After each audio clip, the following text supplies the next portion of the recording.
shocking body cam video released tonight by the San Diego Sheriff's Department. It shows a deputy on the brink of death after being exposed to fentanyl.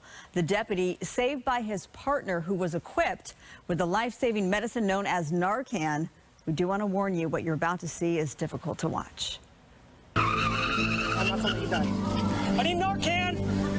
I got you. I got you. Dramatic body cam video capturing the moment Corporal Scott Crane of the San Diego County Sheriff's Department is promising his trainee, Deputy David Five Eye, he's not going to let him die after Five Eye was exposed to fentanyl while processing drugs at the scene of an arrest in early July.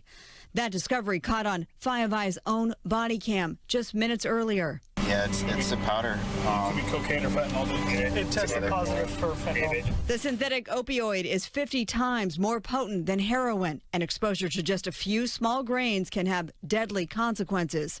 In Five Eye's case, the exposure and his reaction to it was almost instant. A couple seconds later, he took some steps back and he collapsed.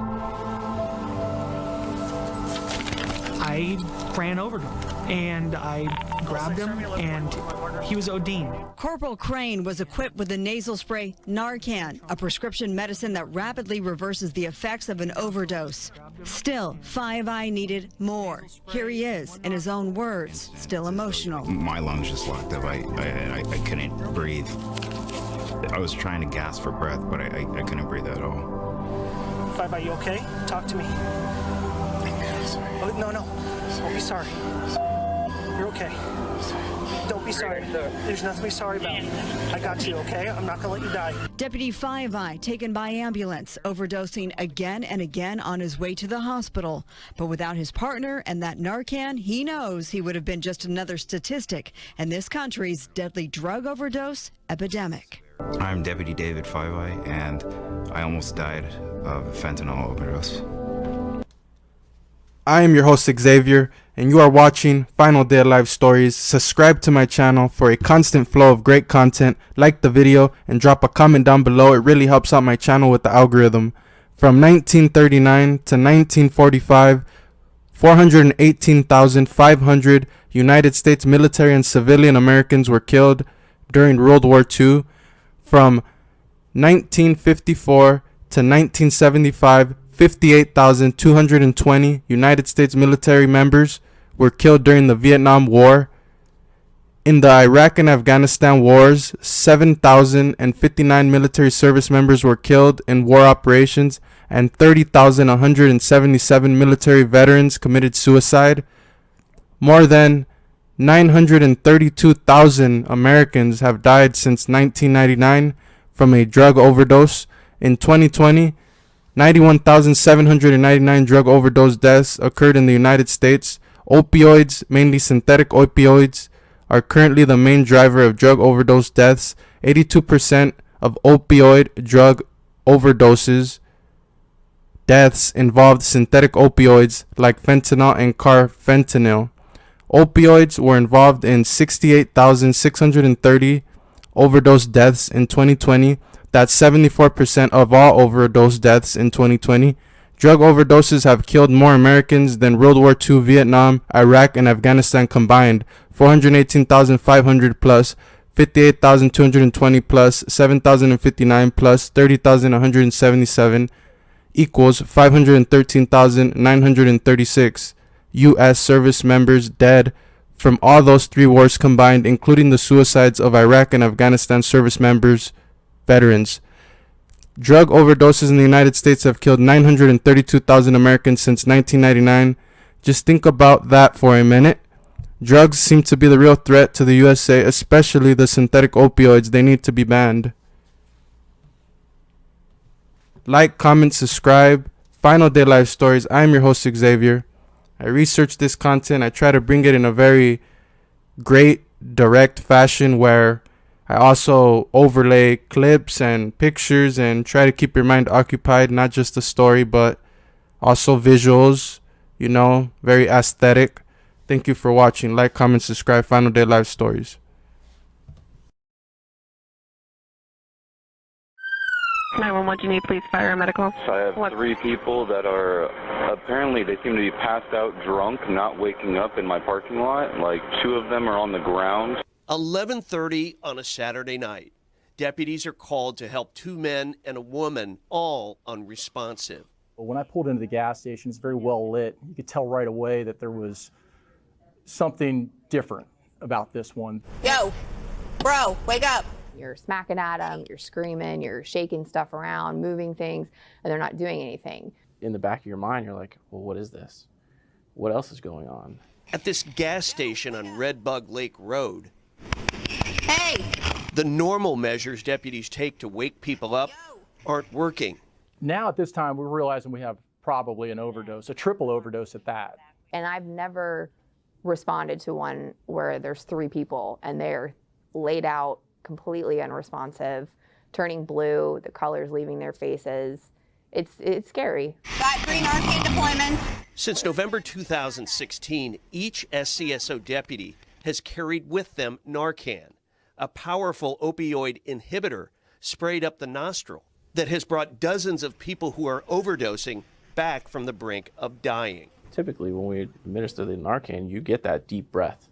You see the results right away, but that didn't happen this time. All 3 of them had 1 dose of Narcan originally. It still wasn't enough.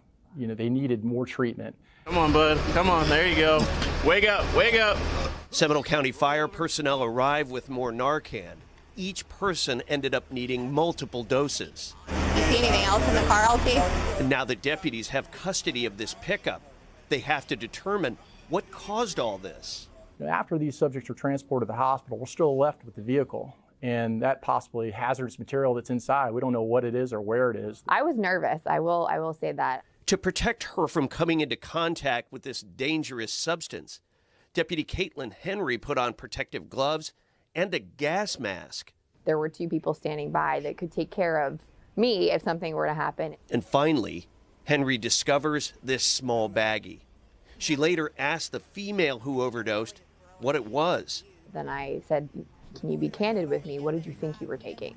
And her reply was, oh, I thought I was doing cocaine. And she's like, but that's not cocaine. In reality, the drugs the trio were taking here that night were laced with fentanyl, a synthetic opioid that drug dealers use to make their drug supply last longer and more profitable. But it also makes the drugs far more deadly. Sometimes the drug users, don't even know that their drugs have been mixed with this. And this is leading to fatal overdoses at record numbers. Fentanyl and heroin combined contributed to 82 fatal opioid overdoses in 2018, more than homicides and fatal crashes combined. And as Sheriff of Seminole County, this is my top public safety concern. If it was not for the use of Narcan, our death numbers would be even higher than what they are now.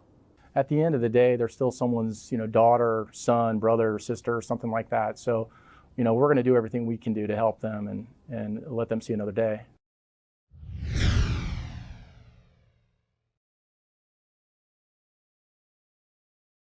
Up tonight, opioid pills containing fentanyl have been a growing concern in the Portland metro area, and they're even making their way into schools here. And now the Multnomah County Sheriff's Office is warning about fentanyl's new look.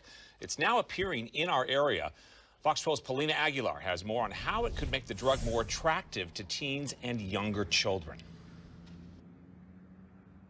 Those blue pills or those M30 pills is usually what most people think of when you talk about fentanyl. Well, now that dangerous drug is coming in a powder form they say believe is to be a lot more dangerous.